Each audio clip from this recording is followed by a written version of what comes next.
Mari jemaat sekalian kita berdoa. Kepadamu, Yahweh El Shaddai, kami datang menyembah. Kami bersyukur atas anugerah Tuhan kepada kami. Di tengah-tengah kehidupan zaman yang sulit, Tuhan menyertai kami sampai hari ini. Terima kasih kami sudah memuji di dalam ibadah kami, berdoa kepada Tuhan. Sekarang kami akan membaca dan belajar firman-Mu. Kiranya Tuhan berkenan menyapa kami melalui pemberitaan suara manusia, dan Tuhan mengajar, memberkati kami semua. Kami menyerahkan waktu di depan yang singkat ini ke dalam tangan-Mu, Tuhan. Berkatilah pemberitaan firman-Mu, berkatilah setiap kami. Demi nama Tuhan Yesus kami berdoa. Amin. Shalom, selamat hari Natal tahun 2023. Saya bersyukur, berterima kasih kepada Gembala dan juga kepada majelis di tempat ini memberi saya kesempatan izin untuk berbagi firman di mimbar ini. Sebagaimana yang sudah dipilihkan oleh gereja, kita bersama-sama akan belajar satu tema, yaitu jangan takut. Dan ayat yang akan melandasi pemberitaan firman pagi hari ini diambil dari Injil Matius pasal yang pertama.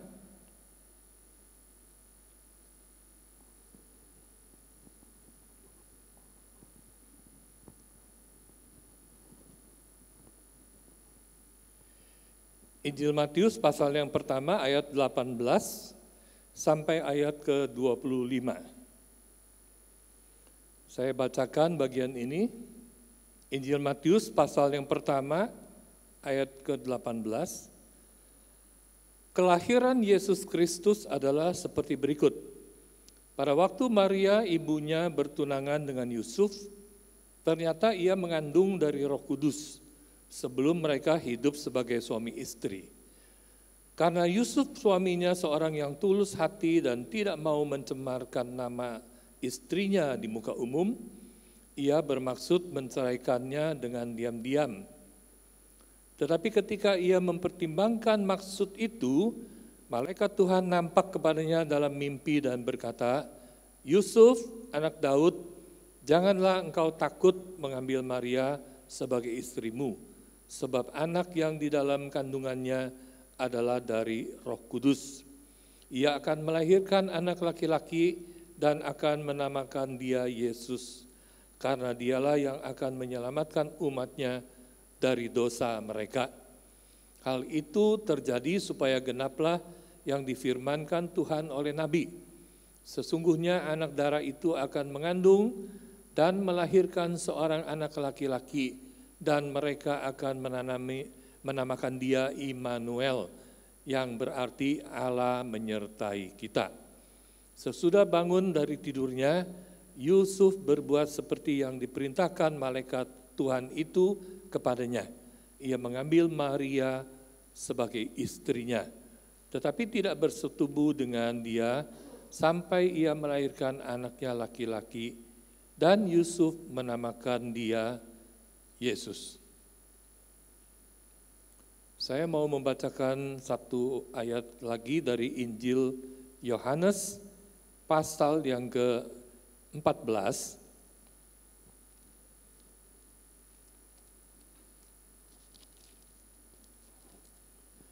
Yohanes pasal yang ke-14 ayat yang ke-27. Ini adalah ucapan dari Tuhan Yesus sendiri. "Damai sejahtera kutinggalkan bagimu. Damai sejahteraku kuberikan kepadamu. Dan apa yang kuberikan tidak seperti yang diberikan oleh dunia kepadamu. Janganlah gelisah dan gentar hatimu."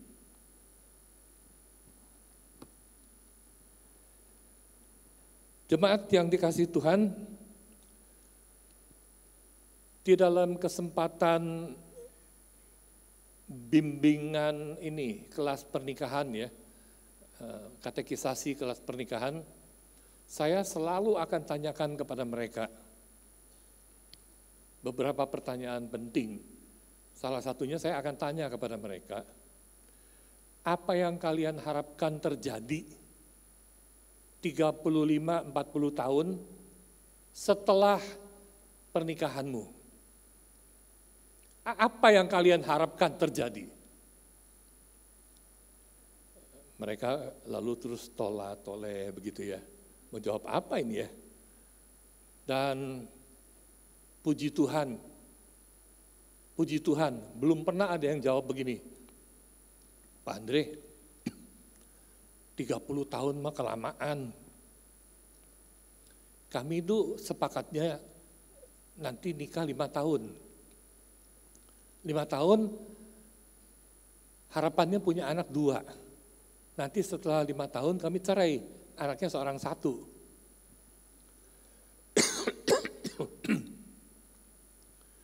Puji Tuhan gak ada yang jawab seperti itu.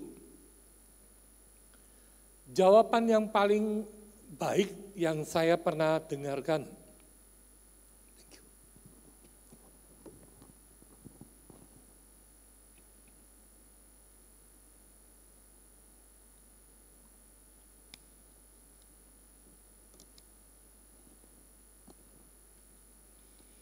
jawaban terbaik yang saya pernah dengar adalah, kami ingin hidup bahagia. Setuju ya, ini jawaban yang paling bagus. Kami ingin 35-40 tahun setelah pernikahan, kami hidup bahagia. Nah saudara, jawaban yang baik ini sebetulnya menyiratkan 2 pengertian. Yang pertama adalah bahwa di dalam benak pikiran kita, atau di dalam hati manusia, itu ada konsep tentang bahagia. Meskipun kalau saya tanya, apa definisinya? Coba kamu kalimatkan definisi. Kan, apa itu bahagia? Mungkin jawabannya mungkin simpang siur. Tetapi konsep itu ada. Itu yang pertama. Yang kedua adalah bahwa bahagia itu sekarang menjadi sesuatu yang dirindukan, didambakan. Bukan sesuatu yang terjadi secara otomatis. Kalau saya menikah dengan dia, saya pasti bahagia. Bukan. Tidak seperti itu. Bahagia adalah sesuatu yang diharapkan, ada di depan. Tidak secara otomatis dibawa masuk ke dalam pernikahan. Nah memang kalau kita membaca Alkitab, kita boleh yakin bahwa suatu ketika manusia pernah hidup bahagia. Di Taman Eden, Adam dan Hawa hidup bahagia. Mereka hidup dengan tenang, mereka hidup dengan aman, mereka hidup di dalam keadaan yang harmonis, mereka hidup dalam keadaan yang damai, mereka hidup bahagia. Tapi keadaan yang ideal itu kemudian rusak saat mereka berbuat dosa.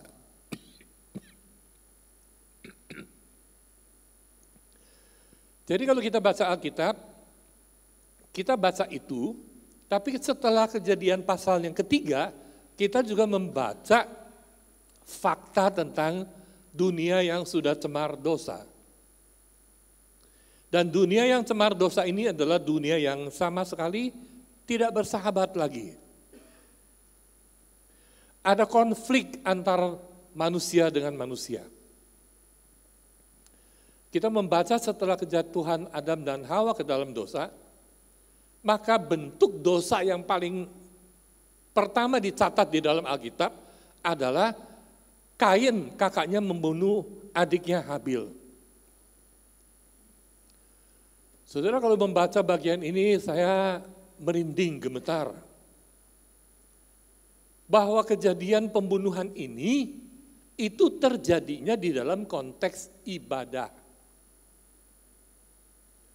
Di dalam konteks 2 orang bersaudara beribadah kepada Tuhan bisa memicu sampai kepada pembunuhan. Dan sejak Kain membunuh Habil, sampai hari ini saudara-saudara, kalau kita baca sejarah, topik yang paling besar di dalam sejarah itu adalah perang. Manusia tidak pernah berhenti perang, meskipun perang itu konotasinya sepenuhnya negatif. Perang dunia 2 kali telah membunuh, menghilangkan nyawa lebih dari 100 juta orang. Tetapi sampai hari ini, manusia masih tetap berperang. Kalau tidak berperang negara dengan negara, mungkin dalam lingkup yang kecil, kelompok dengan kelompok. Yang lebih kecil adalah teman dengan teman, saudara dengan saudara, orang tua dengan anak, atau suami dengan istri. Itu konflik antara manusia menjadi isu yang tidak bisa dihilangkan di dalam kehidupan dunia ini. Manusia dengan manusia konflik. Masyarakat dengan masyarakat konflik. Dan ada juga ketegangan konflik antara manusia dengan alam. Alam tidak lagi bersahabat. Pada waktu musim kemarau, tidak ada tumbuh-tumbuhan yang menghasilkan buah. Panen gagal total semua. Orang-orang kelaparan. Nanti pada waktu musim hujan, banjir bandang. Sampai apa saja dihanyutkan. Belakangan kalau kita lihat foto-foto atau film-film yang diberitakan itu ya, banjir bandang itu mobil-mobil, puluhan mobil disapu sampai bertumpuk-tumpuk. Kehancuran mengerikan sekali. Gempa bumi, berbagai macam bencana alam mewarnai sejarah kehidupan manusia. Ada kecelakaan di luar rumah. Kita jalan baik-baik, tahu-tahu orang nyerempet. Ada jemaat kami hari Natal mau ke gereja, mau beribadah. Dia sedang menunggu, mau menyeberang jalan. Tiba-tiba dari sana ada anak muda naik motor, belakangan baru diketahuan mabuk, naik motor kencang sekali, lepas kendali dia ditabrak. Itu daging dari kaki belah bawahnya, itu dari bagian betis, terkelupas lebih dari 1,5 kilo. Sampai nggak bisa ditempel kembali. Ada kecelakaan seperti itu, ada yang jambret, ada yang nodong. Insiden terjadi di luar rumah, di dalam rumah. Di rumah sendiri kita bisa kecelakaan, bisa jatuh. Saya pernah jatuh di rumah sendiri, di kamar sendiri, di atas ranjang sendiri. Mengalami kecelakaan, tukang kecekluk apa? Kalau orang sini bilang. Kita alami itu. Kita hidup di dunia yang tidak bersahabat seperti itu. Belum lagi satu realita lain, saudara-saudara. Kita hidup ini berdampingan bukan hanya dengan sesama manusia, bukan hanya dengan hewan-hewan, tapi kita juga hidup berdampingan dengan musuh kita sejak di Taman Eden itu loh. Si ular tua itu. Kita hidup bermusuhan, berdampingan di dunia ini dengan musuh kita. Dengan setan, dengan si iblis. Saya tidak tahu di gereja ini ada enggak yang punya kemampuan. Saya dengar dari beberapa jemaat, enggak banyak sih. 1-2 jemaat, dia cerita sama saya, Pak, dulu saya punya kemampuan bisa lihat. Saya kalau ke rumah orang tertentu, saya bisa lihat tuh, di tempat tertentu ada yang nungguin di situ, ada orang nungguin di situ. Sosoknya seperti apa, dia bilang dia bisa lihat. Setelah dia menjadi anak Tuhan, itu masih ada tapi berangsur-angsur menghilang begitu. Sekarang dia sudah nggak sering-sering nggak lihat lagi gitu. Nggak tahu itu kemampuan dari mana. Tapi saudara bayangkan nggak kalau setiap kita punya kemampuan itu, betapa menakutkannya kita hidup di dunia ini. Kita keluar rumah, di mana-mana ada mereka itu. Bahkan di dalam rumah kita pun ada mereka itu. Kita hidup berdampingan dengan musuh kita itu. Kita hidup di dunia yang betul-betul menakutkan. Dari berbagai aspek dunia kita ini adalah dunia yang tidak bersahabat, dunia yang menakutkan. Tapi kita juga membaca Allah intervensi. Sejak awal kejatuhan manusia, Allah sudah intervensi. Ketika Kain membunuh Habil, Allah memberikan kepada Adam seorang anak yang namanya Set. Dari anak yang namanya Set inilah kemudian lahir keturunan garis benang merah, garis keselamatan. Allah intervensi dengan berbagai macam cara. Ada providensi. Allah turut bekerja di dalam segala sesuatu untuk mendatangkan kebaikan bagi mereka yang terpanggil sesuai dengan rencana Allah. Yaitu orang-orang pilihan Allah. Ada campur tangan Allah secara khusus untuk melindungi, menyertai karya besarnya tergenapi nanti pada waktunya. Dan Allah intervensi pada waktunya ketika Allah mengutus anaknya datang ke dalam dunia pada malam Natal yang pertama itu.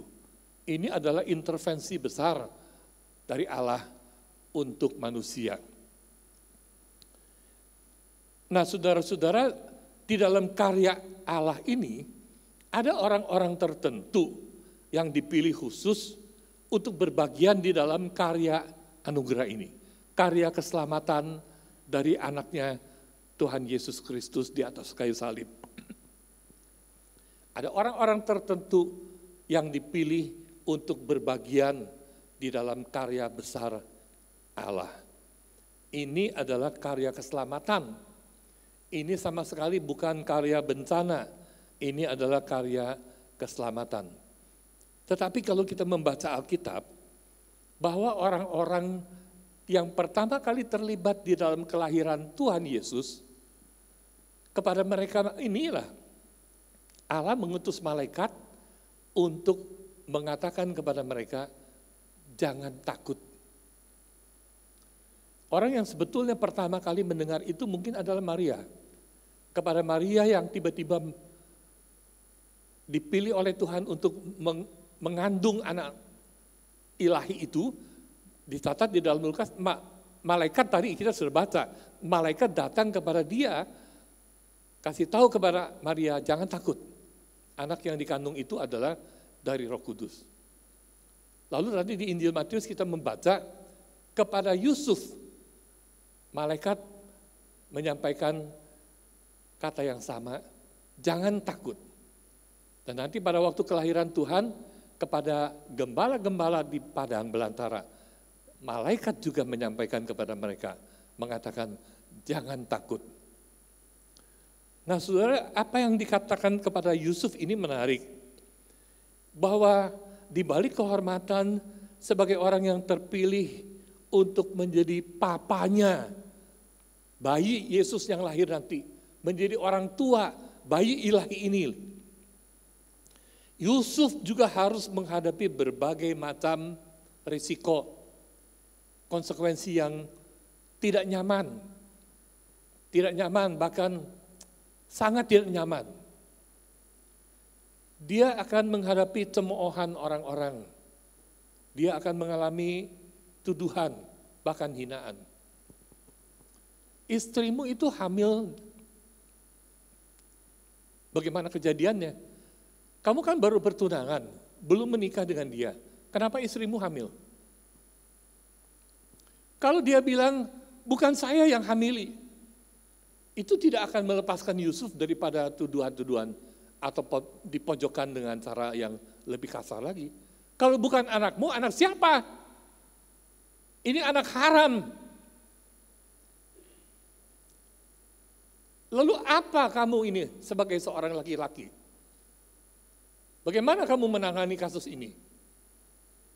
Kamu bertunangan dengan seorang perempuan, sekarang calon istrimu hamil, kamu juga nggak bisa jelasin siapa yang menghamilinya?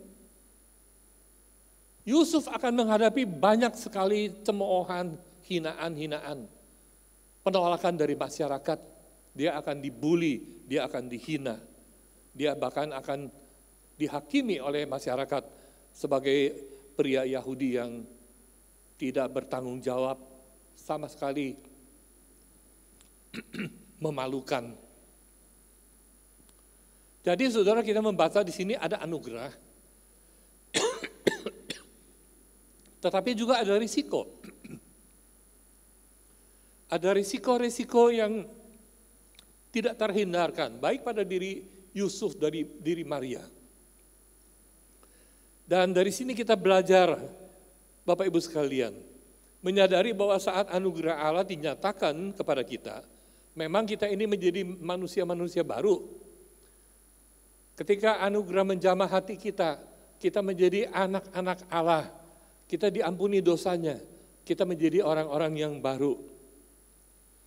Tapi jangan lupa, sejak itu kita menjadi musuh terbuka. Yang dahulu menjadi majikan kita, sekarang kita tolak. Kita katakan kepada dia, saya tidak mau lagi mengikut engkau, saya mau ikut Kristus, saya mau menjadi murid Tuhan Yesus. Pada saat itu juga, saudara dan saya menjadi musuh terbuka. Siapa yang pernah merasakan pada waktu koleha-koleha bisnismu, pada waktu teman-teman kerjamu tahu bahwa engkau adalah orang Kristen, maka engkau diperlakukan dengan tidak seperti yang lalu. Pada waktu mereka tahu engkau adalah orang Kristen, mereka berusaha untuk kamu ini orang Kristen, saya tidak mau berurusan dengan kamu, saya tidak mau berjualan dengan kamu. Saudara kehilangan kesempatan. Atau saudara, begitu mereka tahu engkau adalah orang Kristen, justru mereka melihat ini adalah peluang. Mari kita tipu dia, mari kita ciak dia, karena ini orang-orang Kristen, mereka tidak berani melawan. Apakah saudara pernah punya pengalaman pada waktu orang lain tahu kita orang Kristen, lalu kita bukan hanya tidak lagi dihormati, tapi malah kita itu kayaknya seperti diremehkan. Waktu saya kuliah di seminari Malang, satu kali saya jalan-jalan ke toko di Mitra, ada toko jam tangan, saya iseng-iseng, saya masuk ke dalam lihat-lihat, lalu begitu saya lihat-lihat itu yang punya toko, si tacinya itu datang langsung, kok cari jam? Ya, enggak Ci, saya lihat-lihat, oh iya silakan lihat-lihat. Ya, dia berdiri di situ dengan senyum, dengan ramah, cukup ramah, saya lihat-lihat, lalu dia tanya saya, engkau cowok apa? Kamu kerja apa? Oh, saya bilang, saya ini lagi sekolah pendeta di saat itu loh, di seminari Alkitab. Begitu dia dengar saya ini cowok pendeta, dia langsung masuk ke dalam, saya ditinggal sendirian di situ. Mungkin dia berpikir, alah kamu ini sekolah di saat paling juga nggak punya duit, lu mau lihat dia toh. Ya memang saya cuma pengen lihat dia toh ya. Tapi langsung sikapnya berubah. Saudara, sebagai orang-orang yang percaya, kita adalah orang-orang yang mengalami anugerah. Tetapi anugerah itu tidak menghindarkan kita daripada konsekuensi-konsekuensi tertentu. Ada hal-hal tertentu yang barangkali tidak menyenangkan, harus juga kita alami sebagai konsekuensi iman kita. Ini fakta orang Kristen di seluruh dunia ini, di mana-mana tidak disukai, dibenci. Kita ini kelompok minoritas yang tidak di-welcome oleh dunia. Dan Tuhan bilang, kalau dunia membenci kamu jangan heran, sebab dunia telah terlebih dulu membenci aku. Andaikan saja kamu ini berasal dari dunia, dunia tidak akan memperlakukan kamu begitu. Tetapi kalau karena kamu adalah punyaku, kamu adalah pengikutku, maka dunia pasti akan membenci kamu. Jadi saudara-saudara, sebagai orang-orang yang sudah percaya kepada Tuhan, hidup di dunia yang tidak ramah ini, dunia yang menakutkan ini, kita akan tetap menghadapi juga berbagai macam hal-hal yang tidak enak, tidak kita harapkan. Cuma yakinlah satu hal saudara-saudara, Sebagaimana yang disaksikan dari Alkitab, kita bisa percaya satu hal, bahwa meskipun kita tidak dihindarkan dari dari kejadian-kejadian itu, kita akan disertai oleh Tuhan. Daud pernah bilang, sekalipun aku berjalan di lembah kekelaman, aku tidak takut bahaya, sebab Engkau besertaku. Gadamu dan tongkatmu itulah yang menghibur aku, kata Daud. Dia tahu berjalan dengan Tuhan tidak seperti perjalanan di tol. Dia juga harus melalui lembah kekelaman, tapi dia tahu ada Tuhan yang menyertai dia. Alkitab mencatat Allah adalah Allah yang sanggup membelah Laut Merah, memimpin umatnya lewat dengan aman, dengan selamat di tengah-tengah laut. Alkitab mencatat Tuhan Yesus adalah Tuhan yang sanggup menyembuhkan segala macam penyakit. Tuhan yang sanggup mengenyangkan, memberkati, mengenyangkan ribuan orang. Saudara, ada 5.000 orang makan, kita nggak tahu berapa banyak yang wanita. Sebab yang dicatat itu katanya adalah yang 5.000 ini adalah laki-laki. Tidak tahu berapa banyak yang perempuan, tidak tahu berapa banyak anak-anak. Lalu mereka diberi makan. Tuhan tahu kebutuhan mereka. Pasti Tuhan tahu kebutuhan mereka. Siapa yang pernah bertanya, berpikir, kenapa ada sisa 12 keranjang? Kenapa ada sisa 12 keranjang? Kenapa nggak cukup aja semua kenyang? Kenapa mesti repot-repot ada sisa, harus orang cari keranjang untuk mengisinya?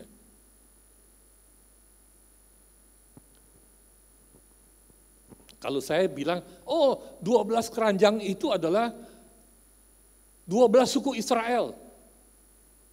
Itu berkat untuk semua orang-orang Israel. Itu ngaco, saudara ya. Itu penafsiran yang ngaco.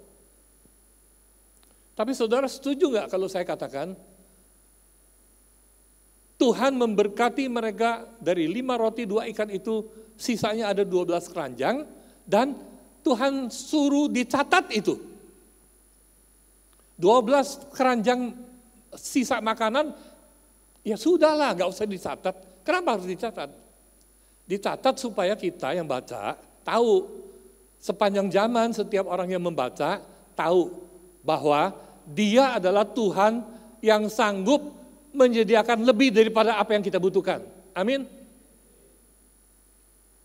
Dia sanggup itu.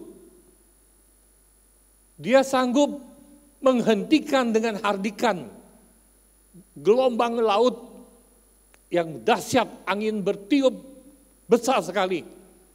Dengan hardikan, diamlah, tenanglah. Maka badai itu menjadi tenang. Dia sanggup meredakan itu. Tetapi tidak selalu Tuhan akan meredakan badai di dalam kehidupan kita. Pada waktu Tuhan tidak redakan badai, Tuhan akan memberikan kepada kita satu rasa damai di dalam. Sesuai dengan yang katanya tadi dijanjikan, yang dicatat oleh Yohanes di Injilnya yang lain. Yang Tuhan bilang, damai sejahtera kuberikan kepadamu. Dan damai sejahteraku yang aku berikan itu tidak sama dengan yang dunia berikan kepadamu. Ini adalah damai sejahtera yang melampaui akal, melampaui situasi, melampaui ancaman, melampaui sakit penyakit, melampaui segala macam kondisi.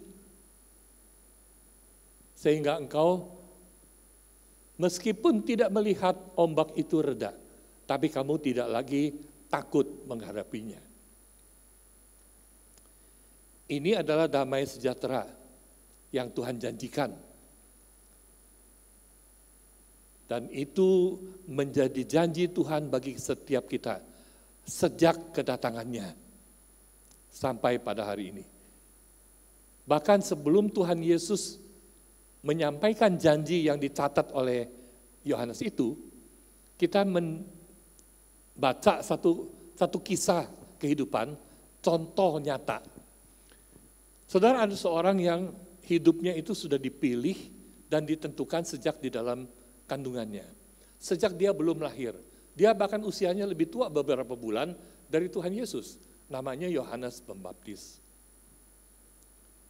Dia adalah orang yang memang dipilih khusus dan dia tahu, orang tuanya kasih tahu dan dia sendiri juga punya semacam keyakinan bahwa hidupnya ini nanti akan dipakai oleh Allah untuk menjadi perintis jalan bagi Mesias yang datang setelah dia.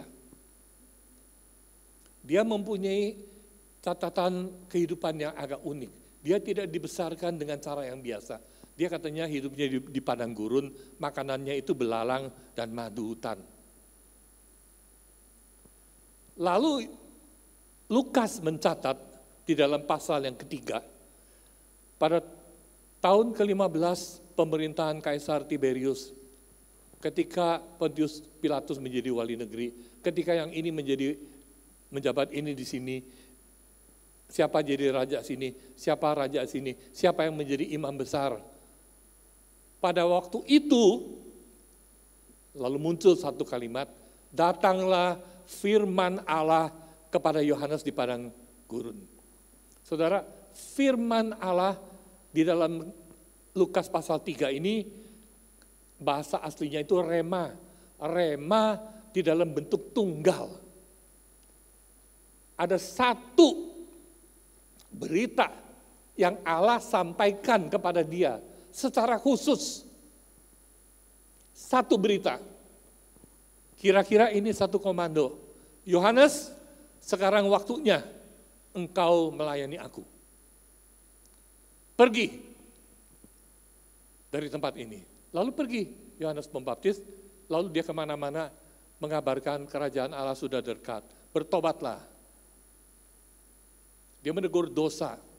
Dia membaptis orang-orang yang ditegur, yang hatinya tergerak, merasa bersalah, ingin disucikan. Lalu secara simbolik, Yohanes Pembaptis membaptis mereka. Pada waktu Yohanes lihat Tuhan Yesus muncul, dia banyak pengikut, dia bilang kepada murid-muridnya, lihatlah anak domba Allah yang menghapus dosa dunia. Aku bukan dia, aku ini hanya perintis jalan. Dia yang semakin besar, aku yang harus semakin kecil. Aku membuka tali kasutnya pun tidak layak. Itulah dia. Lalu ketika dua orang muridnya itu bilang, Guru, bolehkah kami ikut dia? Yohanes tidak tahan, justru bilang silakan ikut dia. Ikut dia. Itulah perannya, itulah lakon utamanya. Aku ini cuma figuran, aku ini cuma perintis jalan. Yohanes tahu persis panggilan hidupnya, apa kerjaannya. Satu kali dia menegur Herodes, dia tahu, dia melihat, dia mendengar Herodes mengambil istri adiknya. Istri saudaranya itu direbut dengan cara yang licik. Yohanes menegur dia. Ini enggak benar, apa yang kamu kerjakan itu salah. Herodes malu sebagai raja, ditegur seperti itu. Dia suruh orang tangkap dan memenjarakan Yohanes Pembaptis. Saudara, boleh kita bayangkan dia tersenyum. Kamu mau tangkap saya? Silakan, tangkap saja. Kamu tahu siapa yang mengutus aku? Siapa yang menyuruh aku mengerjakan ini semua? Dia Yahweh El Shaddai yang membelah laut mati di masa lalu. Dia Allah yang memelihara hidupnya 40 tahun di padang belantara. Dia Allah yang melakukan berbagai macam mujizat sepanjang sejarah kehidupan orang-orang Yahudi. Dari dulu sampai sekarang. Kamu mau tangkap saya, mau penjarakan saya, silakan, bawa saya masuk ke dalam. Yang menjadi masalah saudara-saudara adalah pada waktu hari lewat hari, minggu berganti minggu, bulan berganti bulan. Dan Alkitab mencatat, Matius yang mencatat, di dalam penjara Yohanes mendengar apa yang dikerjakan oleh Yesus di luar. Lalu dia suruh murid-muridnya, coba kalian pergi tanya dia. Tanya dia, engkaukah dia? Atau kami harus menunggu yang lain lagi? Saudara, bagi saya ini adalah satu gambaran keguncangan iman Yohanes Pembaptis. Imannya goyah, keyakinannya goyah. Dia suruh murid-muridnya pergi tanya Tuhan. Murid-muridnya datang kepada Tuhan lalu tanya, Tuhan, kami diutus oleh Yohanes, suruh tanya begini, engkaukah dia? Atau kami harus tunggu yang lain lagi? Tuhan tidak jawab, iya. Kasih tahu Yohanes Pembaptis, iya. Enggak, Tuhan tidak jawab begitu. Tuhan bilang kasih tahu Yohanes. Kasih tahu apa? Kasih tahu dia orang buta melihat. Orang lumpuh berjalan. Orang kusta ditahirkan. Orang mati dibangkitkan dan sebagainya. Dan kepada orang-orang miskin diberitakan kabar baik. Itu jawabannya, ya. Sampaikan kepada dia begitu. Tuhan bilang, tambahkan kalimat, berbahagialah orang yang tidak kecewa dan meninggalkan aku. Murid-murid Yohanes Pembaptis kembali, lapor, sudah ketemu, sudah. Sudah tanya, sudah. Apa jawabannya? Jawabannya begini, orang lumpuh berjalan, orang buta melihat, orang kusta ditahirkan, orang mati dibangkitkan, orang-orang miskin diberitakan kabar baik. Itu jawabannya? Iya, itu.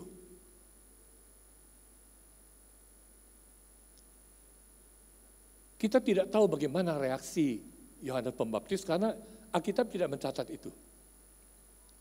Alkitab tidak pernah mencatat lagi tentang Yohanes Pembaptis sampai akhirnya muncul catatan pada hari ulang tahun Herodes, dia dipenggal kepalanya.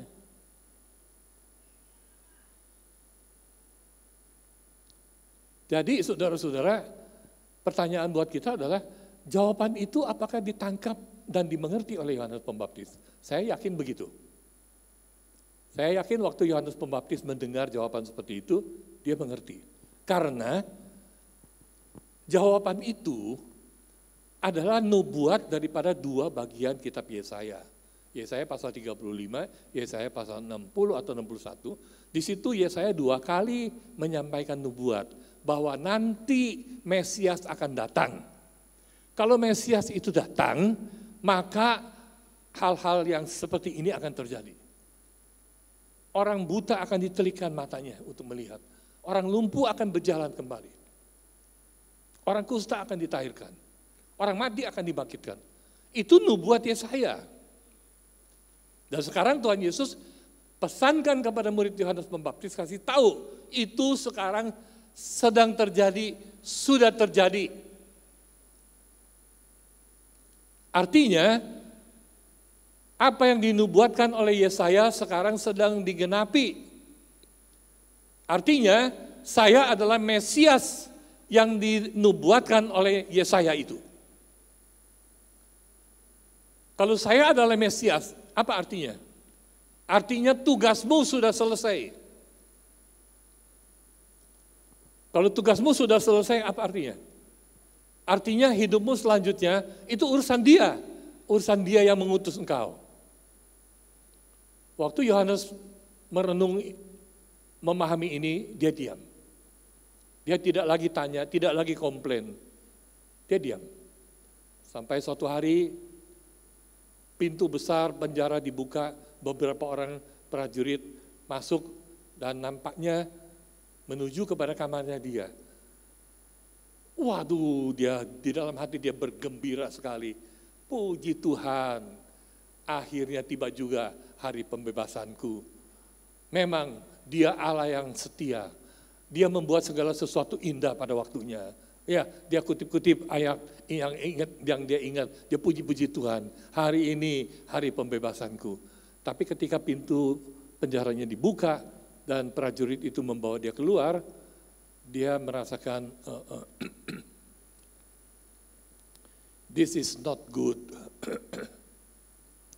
Ini bukan hari pembebasanku. Ini adalah hari terakhirku. Dia dibawa ke tempat di mana dia akan dieksekusi. Saya tidak tahu berapa jauh itu. Saya tidak tahu apa yang dia pikirkan di situ, sepanjang jalan itu. Barangkali dia masih berseru bertanya, Tuhan, kenapa aku harus mengalami ini? Barangkali dia mengutip juga Mazmur yang dikutip oleh Tuhan Yesus. Allahku, Allahku, mengapa engkau meninggalkan aku? Barangkali dia jerit seperti itu di dalam hatinya. Tapi ketika dia sampai di tempat eksekusi itu, ketika dia dipaksakan untuk berlutut dan kepalanya ditaruh di tempat itu, saya nanti kalau ketemu dia saya mau tanya, kamu pikir apa waktu itu? Apa yang engkau pikirkan pada waktu itu? Saya mau kamu jawab untuk mengkonfirmasi. Karena saya berani katakan kepada jemaat-jemaat bahwa pada saat seperti itu, engkau tidak merasakan takut lagi. Yang engkau rasakan, yang engkau pikir adalah sebentar lagi aku akan berjumpa dengan Yahweh yang mengutus aku.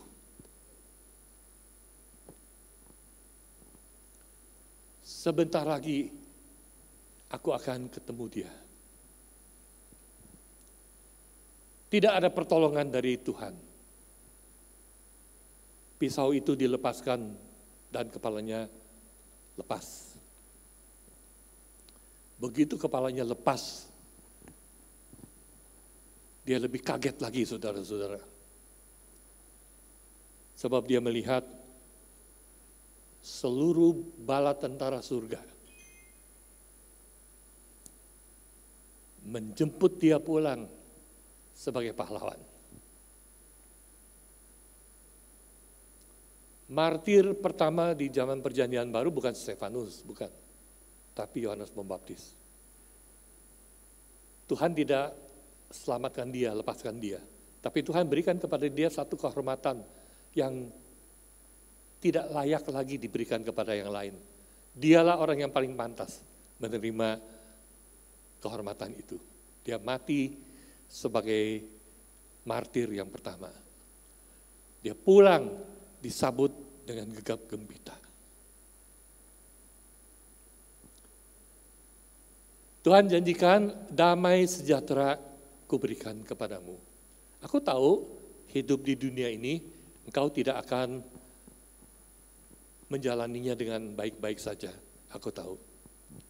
Engkau akan dimusuhi, engkau juga akan mengalami sakit penyakit.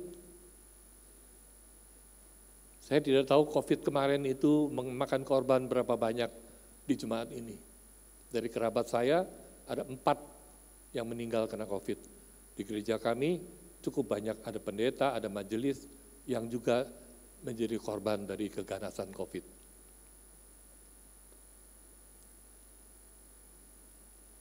Kita hidup di zaman yang seperti ini. Dan sekarang kita sedang menghadapi situasi yang juga tidak baik-baik saja. Apa yang terjadi di depan ini, ya nggak tahu apa yang akan terjadi. Secara politik tidak baik. Secara kehidupan moral, saudara-saudara, saya kalau membayangkan kehidupan ke depan, saya bahkan berharap perang dunia secepatnya terjadi. Waktu Rusia perang dengan Ukraina, saya berharap ini jadi perang dunia. Enggak jadi. Lalu Israel perang lagi dengan Hamas. Waduh, semua dunia ramai sekali. Saya pikir, jadi dah. Ini pasti ini.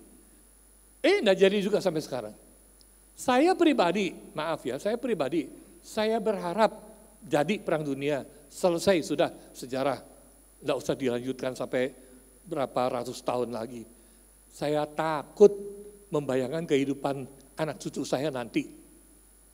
Menghadapi dunia yang semakin rusak, semakin jahat. Kita harus menghadapi kenyataan seperti ini. Dan itu membuat kita gentar, itu membuat kita gelisah, itu membuat kita takut. Tetapi saudara-saudara, berita Natal yang pertama penuh dengan catatan, penuh dengan kalimat, jangan takut. Karena mulai sekarang anak Allah akan datang ke dalam dunia. Dan dia akan diberi nama Immanuel yang artinya Allah menyertai umatnya. Allah menyertai kita orang-orang percaya. Ada kalanya Tuhan akan menolong kita lepas daripada ancaman, daripada tantangan, daripada kesulitan, daripada kecelakaan, daripada sakit penyakit. Tapi kalau Tuhan tidak luputkan itu, jangan takut saudara-saudara, karena damai sejahtera yang sudah dijanjikan itu pasti akan menyertai kita. Daud sudah mengalami itu. Yohanes Pembaptis sudah mengalami itu. Stefanus sudah mengalami itu. Murid-murid Tuhan sudah mengalami itu. Para martir sepanjang sejarah sudah mengalami itu. Saudara dan saya hari ini juga akan mengalami itu. Kehidupan tidak gampang. Dunia ini memang tidak bersahabat. Dunia ini memang menakutkan. Tetapi malaikat berkata, jangan takut, jangan takut. Sebab Tuhan menyertai kita semua. Damai sejahtera yang Tuhan janjikan akan menemani kita di tengah-tengah keadaan yang sulit. Amin. Mari kita sambut damai sejahtera Tuhan. Jalani kehidupan kita dengan baik. Urusan dunia kiamat bukan urusan kamu, Andreko, itu urusanku, kata Tuhan. Kalau Tuhan belum datang, jalanilah hidup kita dengan baik. Layanilah Tuhan dengan baik. Beribadahlah dengan setia kepada Tuhan. Dan di tengah-tengah kehidupan dunia yang susah, yang menakutkan, damai sejahteranya menyertai kita. Mari kita tunduk kepala, mari kita berdoa. Saya mohon kesediaan Gembala Pendeta Emil untuk berdoa buat kita. Bapa yang surga, sungguh benar firman-Mu. Di tengah-tengah kecemasan, situasi dunia yang bergolak ini, firman Tuhan nyatakan jangan takut. Itulah yang kami percayai. Biarlah hati kami menerima firman ini dengan sungguh-sungguh. Terima kasih Bapak, berkati Bapak Andreko yang menyampaikan firman-Mu ini. Tuhan pakai beliau dimanapun beliau berada sesuai dengan anugerah dan kasih Tuhan. Terima kasih Bapak, biarlah firman-Mu ini, firman kebenaran, firman hidup meneguhkan kami untuk setia sampai akhir. Dalam nama Yesus kami berdoa. Amin.